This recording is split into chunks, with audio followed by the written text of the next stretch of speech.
महाभारतातील अशा कोणत्या 5 स्त्रिया होत्या की ज्यांच्या पुढे भगवान श्रीकृष्णालाही माघार घ्यावी लागली? महाभारतातील प्रत्येक पात्राची स्वतःची वेगळी कथा आहे. महाभारतातील प्रत्येकाच्या जीवनात अनेक रहस्यमय आहे. आजही महाभारत समजून घेणाऱ्यांची संख्या फार मोठी आहे.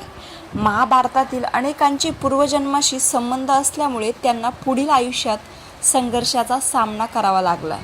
एवढेच नाही तर महाभारतातील काही पात्रांचे आयुष्यही शापित होते, ज्यामुळे त्यांना पृथ्वीवर जन्म घेऊन महाभारताच्या युद्धात महत्त्वाची भूमिका बजावावी लागली होती.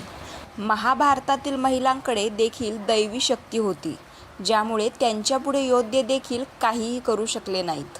अखेर त्यांना माघार घ्यावी लागली होती. आज आम्ही तुम्हाला महाभारतातील अशाच शक्तिशाली महिलांबद्दल सांगणार आहोत, ज्यांचा शब्द बडे बडे योद्धे टाळू शकले नाही. श्रीकृष्णालाही या 5 स्त्रियांपुढे हार मानावी लागली. तर त्या कोणत्या 5 स्त्रिया आहेत ते आपण बघणार आहोत. पण त्यापूर्वी तुम्ही जर माझ्या चॅनलवर नवीन असाल तर चॅनलला नक्की सबस्क्राईब करून ठेवा, जे माझ्या चॅनलवरचे सर्व आध्यात्मिक रिलेटेड व्हिडिओ तुम्हाला दिसत जातील.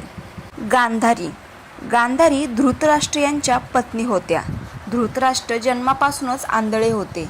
या कारणास्तव त्यांची पत्नी गांधारी यांनी देखील डोळ्यावर पट्टी बांधली होती.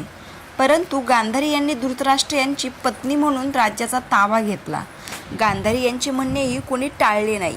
महाभारताच्या युद्धात गांधारी यांनी दुर्योधनाला त्यांच्याकडे नग्न अवस्थेत येण्यास सांगितलं होतं, कारण त्यांना दुर्योधन यांचे प्राण वाचवण्यासाठी त्यांचे शरीर वज्राचे बनवायचे होते.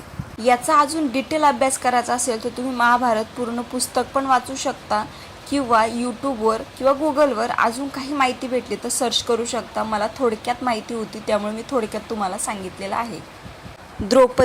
द्रौपदीची कथा तर सर्व जगालाच माहीत असणार. राज्यसभेत द्रौपदी यांचा अपमान झाल्यामुळे महाभारत युद्ध झालं होतं. द्रौपदी 5 पांडवांच्या पत्नी होत्या. 5ही पांडव द्रौपदीवर प्रेम आणि त्यांचा आदर करायचे. अर्जुन, भीम आणि युधिष्ठिर यांनी द्रौपदीच्या शब्दाकडे कधीही दुर्लक्ष केले नाही. युद्ध सुरू असताना द्रौपदी यांना दिलेलं वचन पूर्ण करत भीम यांनी दुःशासनाचा वध केला आणि त्यांच्या रक्ताने द्रौपदीचे केस धुतले. राणी सत्यवती. महाभारतातील राणी सत्यवती यांचे व्यक्तिमत्वही खूप प्रभावी होते. राणी सत्यवती यांचा शब्दही कुणी टाळला नाही. सत्यवती यांच्या सांगण्यावरूनच महर्षी व्यासांनी आपल्या ज्ञानाचा उपयोग केला. त्यानंतर पांडू, धृतराष्ट्र आणि विदुर यांचा जन्म झाला. भीष्म पितामहांनी देखील राणी सत्यवती यांचे म्हणणे कधीही टाळले नाही. राणी सत्यवती भीष्म यांची सावत्र आई होती. भीष्म पितामह यांनी देखील राणी सत्यवती यांची प्रत्येक गोष्ट ऐकली. कुंती 5 पांडवांच्या आई होत्या. 5ही पांडव कधीच आई शब्द खाली पडू देत नव्हते. अर्जुन यांनी संयमवर जिंकून द्रौपदी यांच्यासोबत लग्न केलं. घरी आल्यानंतर कुंती यांनी जी कोणती गोष्ट आणली आहे ती 5 पांडवांमध्ये वाटून घ्या असा आदेश दिला. अखेर 5ही पांडवांनी द्रौपदी यांच्यासोबत लग्न केलं आणि आईचा शब्द पूर्ण केला. सर्वात शेवटच्या आहेत सुभद्रा श्रीकृष्ण यांच्या बहीण होत्या. सुभद्रा यांचं प्रेम अर्जुन यांच्यावर होतं, पण अर्जुन यांचा विवाह द्रौपदी यांच्यासोबत झाल्यामुळे त्यांनी सुभद्रा यांच्यासोबत विवाह करण्यास नकार दिला. अशांत सुभद्रा यांनी अर्जुन यांच्यासोबत लग्न करण्याची इच्छा सोडली नाही. त्यांनी भाऊ कृष्ण यांच्याकडे हट्ट केला, त्यामुळे बहिणीचा हट्ट श्रीकृष्ण यांना मानावाच लागला.